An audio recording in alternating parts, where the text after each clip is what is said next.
these characters were just trying to create chaos so they could overturn the government because they saw the systems in the government as what was making the world a terrible place. Shit, just like now. Yeah. Exactly. Yeah. So Simpsons did it. Welcome to the Beacon House Podcast, recorded live in Knoxville, Tennessee.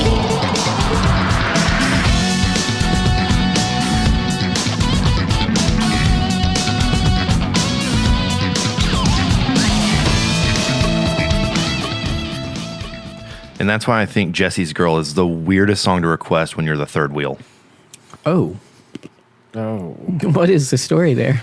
Oh, because it's just about when to nail your friend's girl. Yeah. When it comes down to it, I mean, Casey, come on. Yeah. Come on. When it comes down to it, Casey, I mean, you kind of shopping. No. No. I'm really enjoying being single, actually. Like, it's fucking wonderful. I have too. money to spend. I have free time. Like, if someone's like, hey, do you want to go something? I'm like, I sure can. I don't have this ball and chain keeping me down. It's great. And that's how Casey never got a date. Oh, man. I don't need Tinder or Bumble. It's because your Bumble's already You need me. I'm the tender. closest guy on Grindr. Beat me to it. Oh. You beat me to it. Nice. Well, guys, listen, welcome to Beacon House Podcast today. Thank you, everybody. We have a very special co-host with us today. Go ahead and introduce yourself to our audience, sir. I am Andy Butler of the Players Tavern.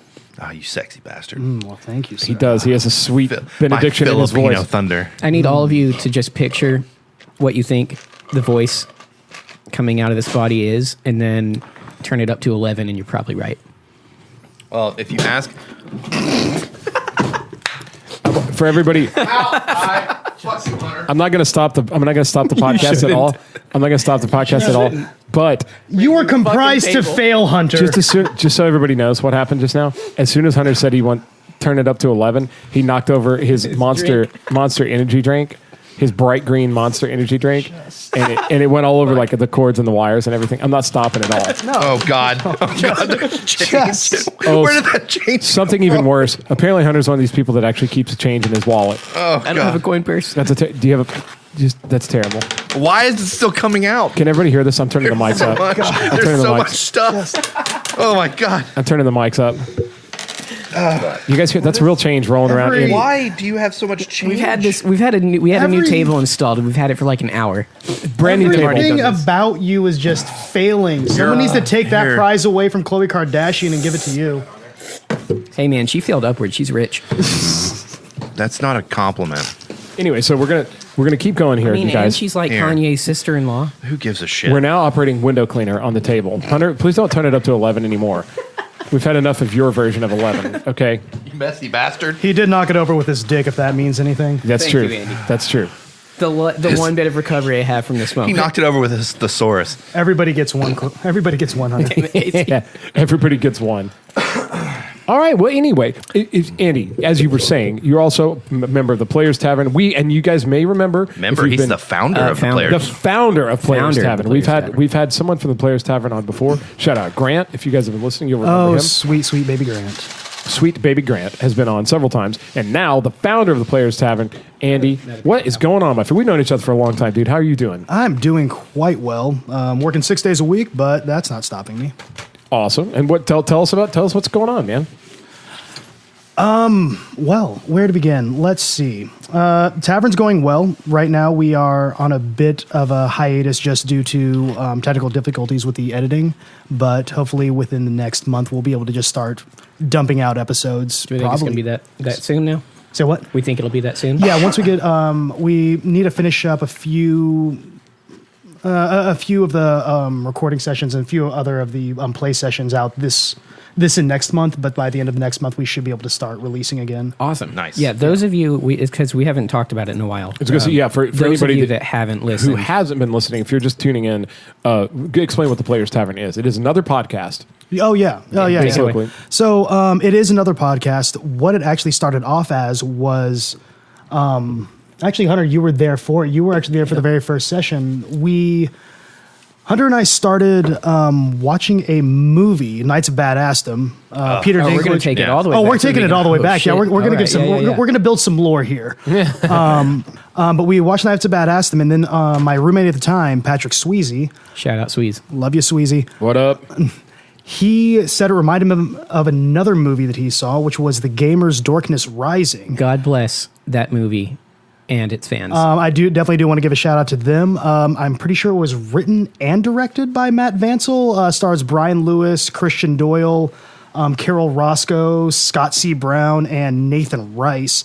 And it is a movie about D&D. We watched it, and it was hilariously amazing. And Hunter and I weren't sure how we had lived this long without playing D&D. Well, I'm going to out myself here on this Okay. element of the story. So I had dabbled in D&D beforehand, but never properly. Just like, Right. yeah, that's the name, and I've got these Godzilla miniatures. I rolled dice arbitrarily. I was like, this is how it works, right? Apparently not too far from the truth, but still. Right. Fast forward the story Andy just told, and for some strange reason, D&D was like the one thing I was like, I'm not interested. I'm not doing it. That's okay for them, but I got all my other nerd shit over here, and I'm going to be on this side of the nerd line. And then we watched the movie, and Andy goes, you know what this means now? I was like, what? He goes, we got to play D&D. And on the inside, I was like, fuck. We do. I kind of want to. Well, and here's the funny thing is I just actually remember this on the way over. Casey, that wasn't my first time to play D&D. My first time playing D&D was 4th edition with you and your friends, and apparently I was very bad at it. I honestly don't remember because I was terrible at it too. Please tell, because you've talked about this in passing, and I've never asked you, but Yeah, we I- never did fourth. He came over to my buddy when I was still in, I think, high school or just out of high school. Something my buddy, like that, yeah. Justin, used to live off North Shore with his folks, and he used to throw a D&D game. And at one point, we were, I think, starting a new one, and my girlfriend at the time, too. I was like, Andy, you should come over and join us. And he came over, and we all made a character. And that was a very rail shootery. So it was like he was reading out of a book the story. Right, yeah. And so Andy, being Andy, even back then, was trying to veer off story and do his own thing. And so it threw off the whole game, and the DM, very much like one of our other friends, didn't know how to compensate for being the campaign being thrown off. Well, fair enough. Yeah. So that's actually where the whole tavern idea started. And then it just sort of snowballed. And then what? And what do we give me like a year type reference? What are we Oh, talking this was like 2013 at the time. okay, Yeah. gotcha. Because When you played with me, it was like 2008, 2009, because I Yeah. left for Florida in 2010. right. Fifth So this edition is had a- just come out. Yeah, when that 5th was edition literally just came out in 2013. This is like a decade ago, easy. Yes. Okay. Oh, yeah. Yeah, Yeah. the got it. origins, yeah. Got Yeah. So 2013, 5th edition had just come out. So it was actually a great time for us to get into it, like really like hardcore for the first time.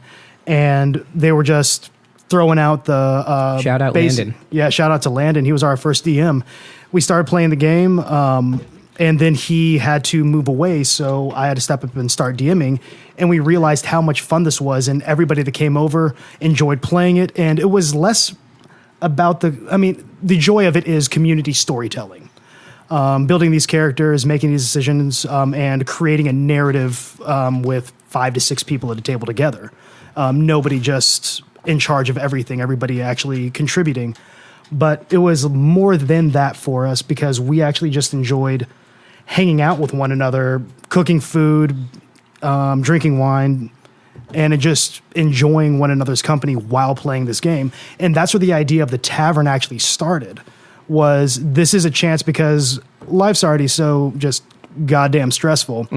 If we can take like a few hours outside of our day and just forget all of that and just enjoy having some good food, good alcohol, and a fun game to play to where we forget about everything else just for that stint of time, then maybe that'll help the week go by a little bit easier. Maybe that will hopefully let us live a little bit longer instead of dying of stress early on. I think that's awesome. Yeah, that's Yeah. one of the things, as long as I've known Andy, that was important to him, is the idea that if you need a community to talk about things, there is one. But before anything else, if you also wanted a place where you knew as soon as you walked through the door, the rest of the planet Earth didn't exist and you were just in this little bubble of fun and friends, that was what he built. So you walk through the door and you don't have to deal with anything. So There's what I'm hearing no you baggage. say is sometimes you want to go where just everybody knows your name, Yeah. Yeah. and they're always glad you came. Sometimes. Don't worry, Hunter. I've seen your cum rag. We're always happy that you came. Oh. So that happened. I'm glad Mom's just stopped listening to this podcast. Jesus. So every time we put out a new episode, you're like, I'm not going to listen to that. Yeah. That's fair. So tell us. So you guys got the idea to start the tavern, and then what happens next? So next, what happened was we had played around with the idea of starting a podcast and putting it out and just recording our games. But I mean, sitting through a 5-hour game kind of sucks. So what happened was one of my friends, Ryan Bolton, actually hooked me up with one of his friends who was huge into tabletop gaming. Shout out to Ben Howard. What up, Ben? And he actually was a sound engineer. He's a musician, all this stuff. And he said, I've got the recording gear if you want to do this. And so we had thrown around a couple ideas of when we were going to start. And we were playing one game. And by the end of that session, and this is something that if you're a D&D player out there, you'll understand. And if you're not, I'll explain it. People get very invested in their characters and in the story if you're telling a good story. I mean, this is just one of the many ways you can play D&D. This is not, there's no Gospel of Paul on how to play it. But the group I was running for, they had fallen in love with the story, fallen in love with their characters and the relationships and everything that had begun with it. And a tragic thing had happened in story. So everybody ended that like deep in their feels. And Ben saw that and he said, we should start recording now, which was honestly probably about 6 to 10 months earlier than we said we were going to start, the podcast. So we ran and got everything together and we just started recording the story mid-season. So we did we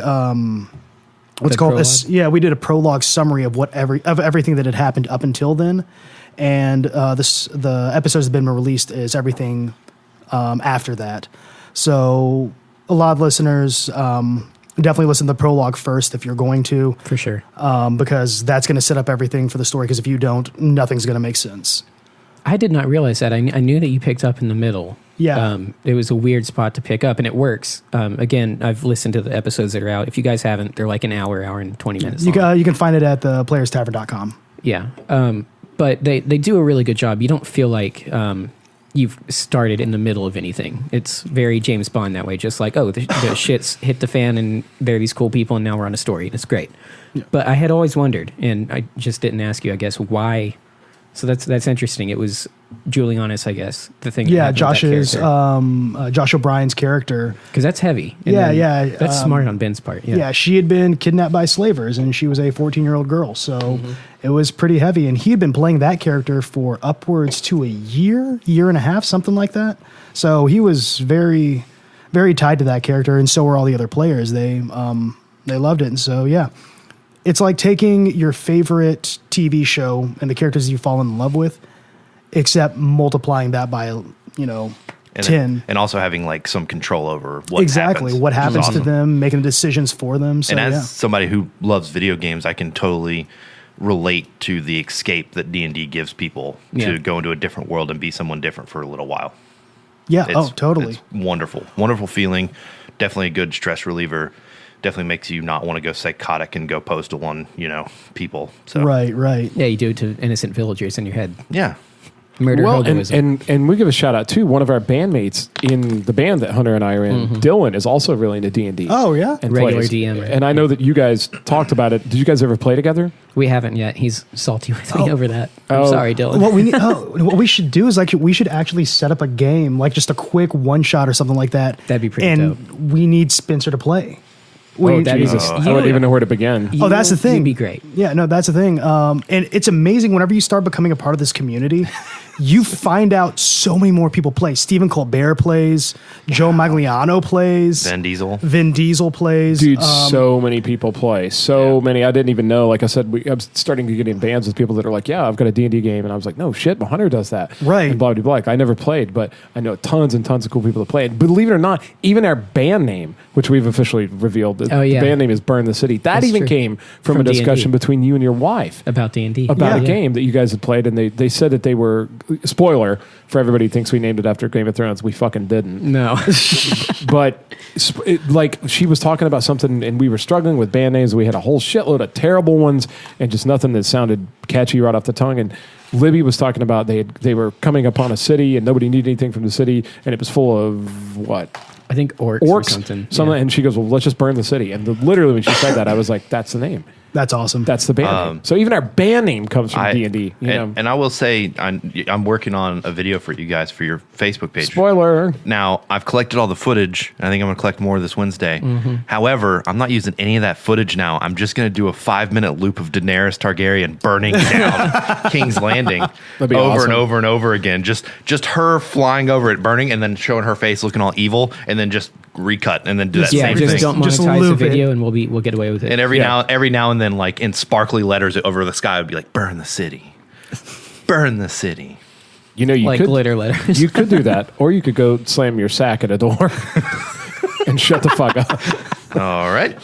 I think it'd be interesting to watch Spencer play D&D because his character would just run around murder innocent people saying, eat shit. Yeah. I was thinking that would be your character. Your eat shit personality. He'd be a gnome rogue and he would just poke people. So let me ask some noob questions. By all means. So if you have a Fucking character, how many people are typically in a session? 5, 6, 10, 20? Well, that's the thing is, There's not a minimum you could comfortably play like 2 to 3. Maximum, I've seen it go up to 10. Okay. And it gets a little murky. It gets a little murky because you have so Around many 6. people like wanting to put in what they want to do. So prime number is 4 to 5. 4 to in my 5, opinion. and then like you're in, I guess, like a living room or around a kitchen table or a dining room, or around a table like this or whatever. And then so each person is in charge of one character. Mm-hmm. Yes. And then there's the Dungeon Master? Is that the DM? Game Master. Game Master. Does anybody say Dungeon Master anymore? Dungeon Master is officially for D&D only. But if you're playing any other tabletop RPG, it's going to be Game Master. A bunch of greedy bastards coined it. Okay, I got you. Because copyright. Yeah. I got really big into Pathfinder. Right. After 4th edition, because 4th edition was so terrible. Well, I mean, 4th edition wasn't terrible unless you didn't like playing World of Warcraft on tabletop. So I played Pathfinder, which is a different series. Right. And I really enjoyed it. I enjoyed the overarching story of like this league of people who explore and do stuff like that. I thought that was interesting. But then you guys started playing 5th edition, and that's when I hopped back into D&D. Right. And I still have the app on my phone with all my characters saved on it. I think my characters are saved on it. So is it an app-based thing these days? Well, what it is... still have, I remember back in the day, everybody had like books, and you had the books are all still a thing. Manuals and all that stuff. The app is there because you can have a paper character sheet where you write down all your stats and everything, or you can have it on your phone. Right. That's all. Gotcha. I gotta say, the phone makes it easier to get to the info, but now that I've switched over to paper, there's something about the purity of it. It's like listening to MP3 album versus vinyl. Yeah, it's exactly like that. Yeah. I get it. Like, well, and everything, even like at work, everybody's trying to move everything onto an iPad, and sometimes it makes a lot of sense, but literally the practicality of just having a cup of pens and a lot of scrap paper on the desk, that shit goes a long way. Right. Like, it's so fast. And anyway, but I get it. So you've got a bunch of people around, and then we'll just call it the GM, the Game Master. Yeah. GM decides what the adventure is going to be, or does it come from the app? There's different ways to do this, and the best way to describe it is the way that Dan Harmon does on Harmon Quest. I've seen Harmon Quest. Yeah, so at the beginning where he's just like... So the DM or the GM is playing God, and the random everybody makes a choice.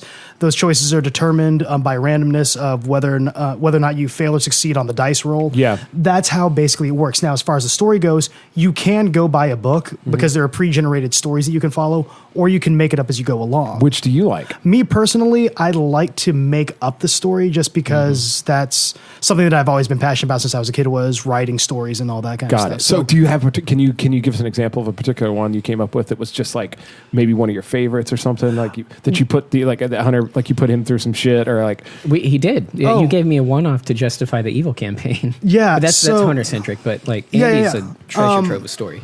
So yeah, they're actually what's going on right now is the game that we started playing in 2013. We are technically still playing that. Holy game. shit! Yeah, that's 6 years. It's but almost that's with 70. like a revolving party too. Yeah, like people come and go. Exactly. I've so played on that the story. first season started. The first arc of that story was my character, Hunter's character, EJ, your friend EJ. Fucking shout out EJ. Big Yeah, Jason Turner. Fucking Jason Turner. Of the whole crew of Beacon House. Yeah. They all played in that, and the story was basically centered around Hunter and my character because so many people kept revolving in and out. And we kept getting new players. And at the end of that series, Hunter, into that season, Hunter, I let him DM. And Hunter set up this whole thing with this, just because of Hunter's like horror fetish. Yeah, Of course. That he mental has. illness. Yeah. Our listeners are quite familiar. Yeah. Apparently, this demon that he had made had more demons inside of it, and it turned out that demon actually was Mephistopheles, the one of the princes of hell. And my character ended up killing that demon. And the way Hunter had it played out was my character got possessed by it. And so the very end of that campaign was his character going off and trying to save my character, which was his best friend. And to do that, they couldn't destroy the soul of the demon. What they had to end up doing was partitioning it out. So the demon could never fully possess one person. Holy shit. And it was done between 3 different characters. And so all of those characters' personalities shifted one closer to evil. So my character being chaotic neutral shifted to chaotic evil. His character being chaotic good shifted to neutral evil. And then another character shifted to just true neutral. And so that started the second season, which is where Casey came in. which is where Casey came in. Is that where I came in with Guy Good Guy? Yeah. No, that was mine. That was this his is campaign. the one that you were playing. Killian and all of them. Okay, got it. Yeah. So that whole Whoa. campaign actually turned into an evil campaign where everybody actually played villains. And the whole story behind that was these characters were just trying to create chaos so they could overturn the government because they saw the systems in the government as what was making the world a terrible place. Shit, just like now. Yeah. Exactly. Yeah. So Simpsons did it. So by doing that, they very much took the mentality of Littlefinger from Game of Thrones, where chaos is a ladder. Yeah. And also with killing the Masters from Game of Thrones, to where they were overthrowing these countries and these these governments and even the clergy. They were doing all of that so that way they could free the people and let them make their own choices through those chaos. And the ones that could survive that chaos and climb up were the ones that were worth surviving, worth living, and worth moving forward. And the ones that didn't, that didn't need to be there. Now, you were DMing 2 separate interconnected campaigns at this point, Yeah, right? I was DMing 4 campaigns at the same time. Holy Christ. I was DMing 3 evil campaigns and 1 good campaign. And during that time, the evil basically what ended up happening was everything that the evil campaign was doing, the good campaign where they were playing the protagonists, they would actually be going against everything or trying to fight against everything that this other team had done, unknowing that it was actually being played by actual players. And then the season finale was, I think, 15 people. 15 people, 2 DMs, and we played in your front yard. For like 11 hours. Because Yeah. we had like this 2 massive like fold-out tables. We had like coolers of beer, and it was just lines of people It and 2 was DMs epic. walking around the table, knowing this. Both of them knew the story completely, so you could ask either one, and it ended with this massive castle siege. Yeah. And it was insane. You Yeah. made me jump ship, didn't you? Did I was there. No, yeah, but you pulled my character over. Oh, away that's from right. my team. I Got really pulled mad his at me. character. Yeah, that's right, yeah. I convinced Hunter's character to turn on the evil people, and he fucking did. And the whole other team, because it was 2 teams against each other, their whole other side got so fucking in It was real my now life. sister-in-law got and like, wife. like fucking in mad at me. real life, like They were like, "Fuck you." I was like, "Hey, man, I just have a really good pull on Hunter." You know what I mean? yeah. Casey just made a masturbation movement with his hand. And it was a much longer motion than actually Than probably necessary. deems worthy. Oh, you're right. Yeah. There you go. There you go. That's even a bit much. Highly inaccurate there. The grip should be wider. Shit, so I had no idea that there was this, that was, and again, I don't know why I would never think this. Like, everybody I know that plays D&D is super fucking intelligent, but like, I just had no idea how philosophical it was. Well, here's the thing is that you can actually research it. And I'm not going to name any names for this part just because this is, it would be this person's story to tell and it's not mine. So I wouldn't feel right talking about it and naming their names. But there are people that have been at our table because the stories I write, I'm not much of the kind of DM that's going to write a story that's going to be happy-go-lucky or just going to be constantly funny or is going to be railroaded or something like that. Or just going to be about, murder hoboing and violence and stuff. There are aspects of that, but it's never about that. For me, I always like to give some sort of question, like what is the theme of this season or this campaign? Ooh, I love that. Right. So with that, like the season that we're doing right now on the podcast, that one actually was about finding your identity and what it like. Is it worth the cost of all the choices that you have to make to get your identity back and whole? Like as a person, like there's a lot of trials and tribulations everybody has to go through because everybody's constantly like, no one is ever fully a whole person, but we're all trying to move towards that. At least some of us are. Some of us have just decided to live in self-ordained ignorance, but moving forward, trying to find that there are friends and loved ones sometimes that have to be cut out of your life to be able to, accomplish that. There's family sometimes that have to be sacrificed because they aren't letting you become the person that you are supposed to be. Absolutely. Like all those things. And I wanted to hit on those, on that question, because for me, what it is you can never tell somebody like, hey, this is what my thoughts are on it. And you teach at them or preach at them or whatever you want to call it. Someone's always going to automatically have a block up there because now they're being talked at. But when you're playing in a D&D game and you just present it as a theme and they're going through a story, all those walls are kind of just what's called it's a work around those walls because at that point they're just listening to a story. They're a part of a story. And they're making decisions, psychologically. Exactly. And then they start making those decisions and asking those questions for themselves if they want to. And if they don't, they're still part of a fun story. They're just honestly reacting to things that Exactly. might be indicative of their personal journey, but maybe not, and they don't feel trapped by it. Right. That's fucking smart, man. It is. And It's so really good. some of my players, like one of them has dealt with like a lot of social anxiety and talking with people and just being out of the open, but they were able to become a lot. They became braver when it came to social interactions, and they attributed it all to being able to practice this in a safe environment and move forward. Same with one of my other friends. They were able to actually take chances and ask people out on dates because they were able to go through what some of the scenarios were like of their worst fears. Because I don't want to pull back on any of that kind of stuff. And there have been my table is famous for of players walking away and like having their hearts pulled on so hard that they're in tears, but not in like a malicious way, but in a way that the story or what's happening to their character, because everybody puts a part of them in their character no matter what. Of course. It's moved them and spoken to them on a personal level that they didn't expect. Well, can you talk a little bit about like some of the characters you guys have and what they're just a brief, like maybe pick one of your favorite characters? I always try to squeeze in Guy Good Guy, which is a character a friend of mine made. I didn't know that. Yeah. Guy Good Was it Guy's EJ? great. That sounds like EJ. No, it was It actually does. the friend you met last night.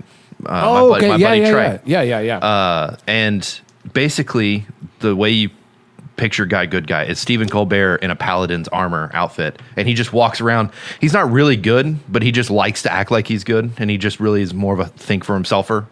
But I just enjoy playing that character because I like being funny, and that character is absurd. So Well, it's not just that. In all honesty, before you were playing that character, you definitely and before that, it was Killian and Zadok, the I dwarf. I hope you don't feel like I'm outing you in any sort of way in this. I mean, everyone does on this podcast. Okay, fair enough, fair enough. But like before that, yes, you were confident in a lot of your actions and, words just because, you and I were friends. Yeah. That's just one of the things that I drug you along with on. Yes. So, wonderful times at Books. Tacos and hookah. That's right. But after that, it was almost like you were playing like, how far can I take this with myself? Yeah. How far can I take this personally? And you became a lot bolder after that because you were able to sort of role play, saying like, okay, where are my borders? Yeah. Like, where can I take these jokes? Where can I actually be free and not have to worry about repercussions? And then after that, your actions and just who you became, you've become so much bolder just as Casey. And like, you don't have to apologize for it. Yeah. Like, I think through that, you became a lot more unapologetic about just being you. I became a honey badger. There you go. I Yeah. became a fucking honey badger. It's true. Because you would still apologize for a lot of the things you said, even if you didn't have to. Well, I honestly, I mean, growing up, when I first started working at Books A Million, I was still in high school. Right. Self-esteem issues, of course, for the high schooler is always going to be awful. But it was funny meeting you, even outside of playing D&D, meeting you. You were just one of those people that were like, why do you explain so much? You don't have to explain everything. Right. You can be a man of mystery a little bit. It's okay. You can be confident. It's fine. But I had to I didn't have the best high school Right. relationship with, I left high school with zero friends. I was like, maybe Chase Dyer I went to high school with, but it's not like we stayed in touch. And so when I started hanging out with Hunter more and Andy more and you more, and it's like three different, aspects, someone younger than me, someone my age, and then someone a little older than me, all give me three different types of wisdom. Right. And so, yeah, I definitely think high school, I was a shut-in and became more open and more confident after getting out. Yeah. And Andy's D&D did that. So not as profound an answer, but since you asked, Mike, I think It's a competition and you lost, dip fuck. yeah, dip fuck. My character, very famously in our social group, my main character that I reference more than anything else, a critical failure in D&D is just the worst thing you can possibly roll on the dice. It's where the dice just take a massive shit on you. It's rolling snake eyes, basically. Right. Right. And now, real quick, before you go further, Yeah. I want just for our audience members that are like me that have no idea the mechanics of it. When you're rolling, when you're at a dice roll, I'm assuming that you have been led into a scenario by the GM, Correct. and he's saying, okay, now you've got to get this thing done, or this thing's attacking you, or blah blah blah. It's always, we used to play a very very stupid version. Based on this called Battle Masters, where you lay this fucking mat out, and it was like this crazy game with 150 pieces. It takes 4 people to play it, but it was a lot of rolling dice rolls to see if you won these battles. And if Right. you did, Yeah. That's Battle Masters, I think. It's an old classic, and you now if you buy it used on eBay, it's like $100-something for the kit. And a friend of mine, I think, has it. We should all play it one day. Dude, I'm down. I'm totally down. I think a guy I know actually has it with all the pieces intact and shit. Anyway. Yeah. But I'm assuming that that's the case, and you're hoping okay, like you're trying to get in a door to something, and you've got to roll. But how do you decide when the roll is going to occur? Okay, so basically there are 2 different types of rolls. There's the checks, and then there's the saving throws. So checks are when the player wants to do something in the game. They'll say, okay, the DM will be like, all right, you walk into this cave, what you see, they'll lay the scene out. There's a small babbling river coming out of the cave of the entrance. There's a 5 to 10 foot walkway on the side that you can go up, and then you see these stone stairs that you can walk up. It's very darkly lit, no torches or anything like that. You can see about maybe 10 feet inside of the cave, and it turns around the corner. What do you want to do, Spencer? Oh, okay. What would you want to do? I would want to go up to the corner and look around. Look. You dumb bastard. No, now, really quick. Are you just wanting to walk up to that, or are you wanting to sneak into it? Walk. Walk. Okay, so you walk up to it. Are you peeking around the corner, or just walking around? Peeking. Okay, you don't want to be seen? No. Okay, so you would roll me stealth, and then you would roll me perception. Oh, okay. So you have a list of attributes. Exactly. Okay. So Hunter, you pick a number. Pick my stealth number. Your stealth number is you got a random +3. Okay. No, dice roll. What would it? Oh, hey, your dice roll. Random number, go. 11. So 11 + 3, 14. Okay, you peek around. Now go ahead and roll me perception. Casey, give me a perception roll. +2 to perception. Go. You rolled a nat 20. Okay, so you are able to look in, and you actually see faint torchlights around the corner that,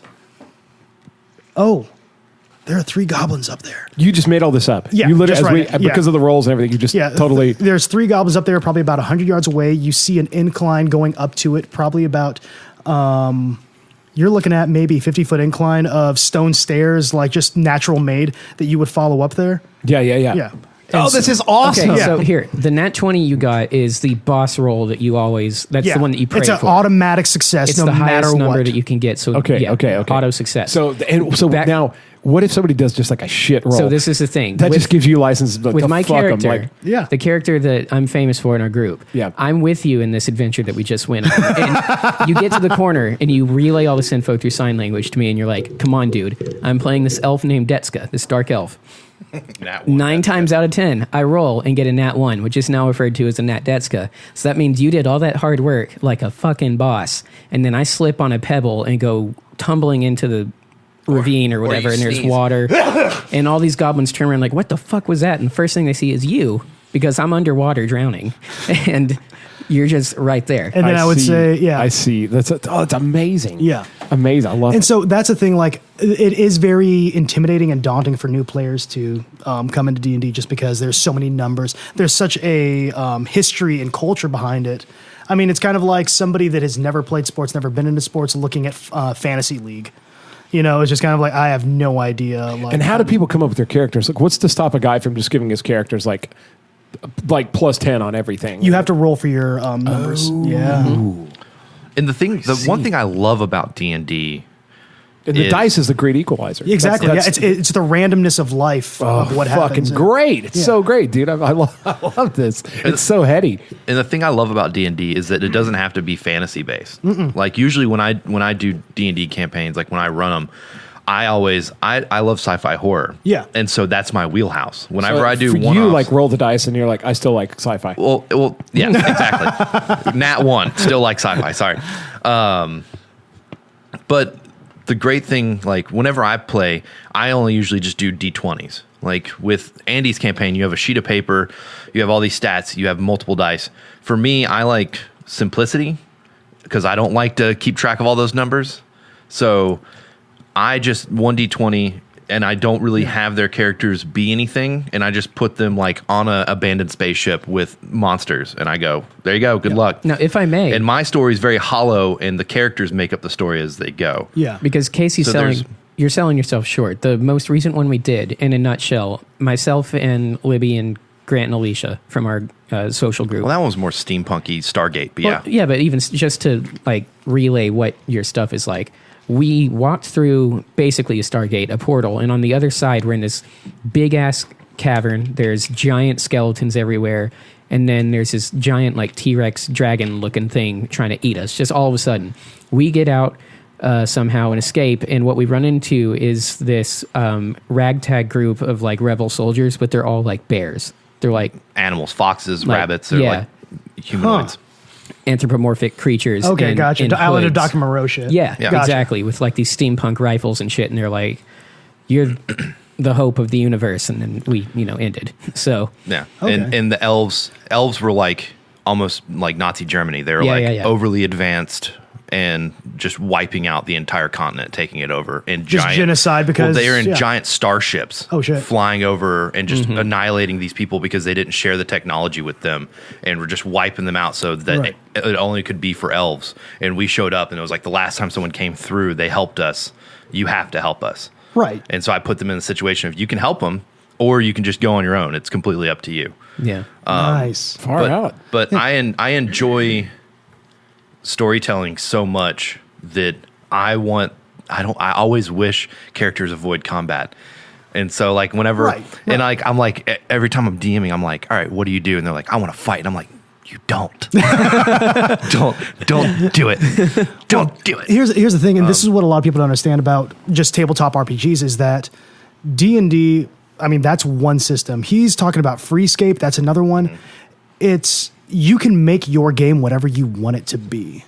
It's not, it is not what's it called, subjected to only being fantasy or only being sci-fi. And even within those genres, because what Andy described is real high fantasy stuff with Yeah. the world at stake and everything. And when I run, it's typically very Conan and Tarzan. Like sword and sorcery kind sword of and thing, sorcery, yeah. Pulp Fiction stuff. There's So- always dinosaurs and monsters. and always a Hunter. snake person. And always undead. always a And you're snake never person. allowed to have magic. I think one of my favorite things I've ever done when I ran a campaign is I love people being specific.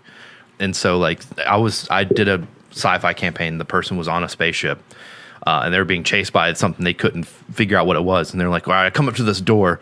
I want to open it. I was like, okay. And so I'm like, roll, they open the door, and they get sucked out in the vacuum of space because they didn't tell me they were going to, I was like, you didn't ask to read the door. I could have told you that was an airlock. I love doing that. That's Yeah. great. That's great. And so, Oh, wow. And so Yeah. they're like, they roll, and they're like, yeah, 16. I opened the door, and I'm like, yep, now you're dead. Now you're dead. Yeah. Dang. It's like you have to be specific. yeah, it sounds Right. brutal, but it's You- a really good way to set. Yeah, it's like you ran down this hallway. You got to the very end of the hallway. You found a door. You wanted to open it, but you didn't ask me to tell you what the door said. It's very indicative. Do you remember, not indicative, but it's very reminiscent. Do you remember the text-based RPG games that they used to have back in the day? Oh, yeah. It's very that. much like that, Oh, absolutely. except with dice. That's all. And like today, I'm going to be in a Mass Effect game. Like that's Yeah. tabletop dice rolling, but it's based on that video game series. awesome. Yeah. And that's for a birthday party. So. Yeah, exactly. And going back to your original question, before we just completely rabbit trailed off, right. you can actually research how they are using, like how therapists have used D&D to help people through issues and stuff. Like, Whoa. there are so many different things just because. I mean, it's in the title. It's a tabletop role-playing game. You can role-play through issues. And one mother actually, I think it was on Dead Gentleman Productions or Zombie Orpheus Entertainment, Scott C. Brown from, what's called, the Gamers Darkness Rising. Yeah. One of their fans sent in a letter, and the mother was helping her children learn what it was like to be, what life would be like without having a mom because she had cancer. Like, it's that kind of stuff, and they were learning they were learning ways to deal with it before it actually happened. That's fascinating. Man. Yeah. Amazing. Well, dude, I think that's all well and good. And so if these people go and they go thePlayersTavern.com, ThePlayersTavern.com.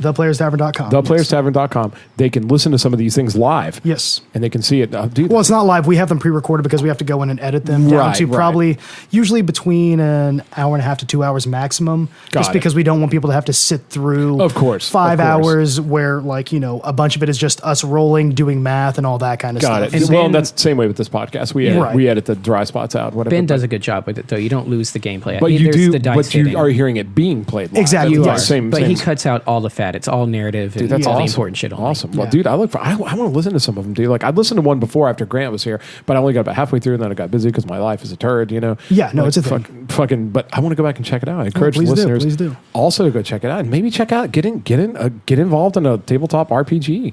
Yeah, you just Yes. got to ask. Just get on Facebook and ask if you don't Yeah. know people. The hard thing is getting Hunter to find free time with his other D&D games to play a D&D game that you want to. I'm like, I want to host a D&D game. He's like, I can pencil you in for next month. Yeah. And I'm like, okay. I've got Sunday, then I've got band practice Wednesday, then I've got Storm King Thursday, then I run on Friday. I'm like, what about Saturday? Saturday's for me. Yeah, it's my off day. Leave me alone. Right. Don't call me. And I mean, that is one of the issues with it, like, as opposed to, you being a console gamer. With D&D, it is like other people are required to be able to play. It's a social contract, yeah. So being able to get people together, and figure out, like, okay, on this time, on this day, every week or every other week or whatever the schedule is, we are making it to play. We're carving out like 3 to 4 hours to be able to do this gameplay. So that is usually the hardest part of D&D. Yeah. Is making sure everybody is consistent and committed to doing that. I love that, though. I love the aspect that people actually have to be in the same room. Right. And I'm not shitting on gaming or anything like that, but the idea that everybody's gathered around a table, kind of like the American family, like they talk about. Exactly. Just getting everybody together in real life and putting them around a table and then something happens. I think that's cool. I think that's better than just being in 6 different houses with headsets or something. I agree. But I mean, people do play that way just because, sometimes they don't have a game that's going on locally, so they have to do it online, Sure. via Skype or whatever. And I'm not shitting on that, but I also do know that I'm playing a few of those games that were online via video chat versus at the table. I mean, you're catching nuances and different things, looking at the facial expressions, the of the player across from you that you just wouldn't get when you're doing it online, and plus just that social interaction that I think that, in all honesty, this generation or this time in our lives where it's sort of like less and shunned. less. Yeah, it's slipping away. Yeah, it's really slipping away that we can actually bring that back with just something as fun as tabletop. Dude, I think that's awesome. Awesome. Well, guys, we're getting near the end of our time here. Dude, you got to come back on. I'd love to talk about it. So we should have him come back on and actually put us through a little scenario right here on the podcast. He's so fucking good at like, it. it'll be Beacon House does Players Tavern right here. and we have to figure it out. We could have to dice, so we could just like a little stripped down version of it. Oh, I'll bring in pre-gen characters for you guys, and we can Just meditate. something, like about a 30-minute long one that we could just go through. Oh, definitely. I would murder the shit out of everyone. Yeah, you would. Just be like, what did the bartender say to me? Yeah. 50 pieces? Normally, 50 gold wouldn't. pieces? Normally, as a DM, I'm not big on railroading, but if we got like a 30-minute to an hour-long stint where we could do it, then Be so it's good, definitely going to be railroaded Yeah. as shit. Dude, I'm in for that shit. I think it'd that would be be so much fun. fucking rad. It's so fun to talk to you about it, man. And again, just good to see you again and everything like that. Of course. Guys, we're coming up on, not quite there yet, but episode 100 is kind of looming out there. Oh, shit. You know, we're going to try to do something really special. We've still got another mailbag before that, episode 90, which will be around the corner. That's going to, I think, fall right in the middle of October. Probably. Ooh, so we may have a special event. I hear there might be a thing coming up at Central Depot here, maybe a Halloween themed thing in October. We haven't made it official yet, so we're not going to say anything. But shout out to Will for reaching out and expressing. And also want to give a shout out to somebody else. We had a new listener, Casey Elizabeth Frangipane. We met her at Central Depot. She's a friend of Will, our beloved guest, and he just happened to mention, hey, you should listen to their podcast, blah, blah, blah. We didn't think too much about it. And here's what I thought was funny. She went, hey, is it on Spotify? I went, yeah. And she looked, and the very first episode was Dirty Laundry. Oh, God. Which, for those of you who don't know, that's like 2 episodes ago. That's where somebody was talking about a shirt that got used as you mean 2 snails wrestling on a T-shirt? Dude, basically somebody turned a shirt into like a cum rag. A love receptacle. Yeah. And love I was like, I don't know if you should, To be fair, that's going to last longer than a sock. Yeah. That's true. But I was like, I don't know if you want to start with that one. And she was like, no, I'm in. And literally, she messaged me later and was like, okay, I've listened to Dirty Laundry. I loved it. And then she's gone That's a back. good sign. She just went back to episode 1 and just started powering through them. I don't know what she's on now. I think she's traveling. That's And she was like, awesome. I can't wait to listen to them. So anyway, Casey, it was a pleasure to meet you. We're glad that you're a faithful Thanks, listener. man. Thank you. And not you dick face. Everybody hates you. Oh, God. But Shit. Don't you know it? I so fucking hate people. we will do another mailbag soon. I want you guys to come up with questions. Please go to theplayerstavern.com, check out what they've got to offer, and then you guys got anything else? No, ready to sign off? I think so. I think we're good to go. Andy, thank you so much again for coming. Hey, Again, glad being here. everybody check out playerstavern.com, and then we will see you next time on Beacon House. Fuck you, Hunter. I'm not Hunter. My name's Gore, descendant of Lasan, Dragon Slayer. Well, fuck that too.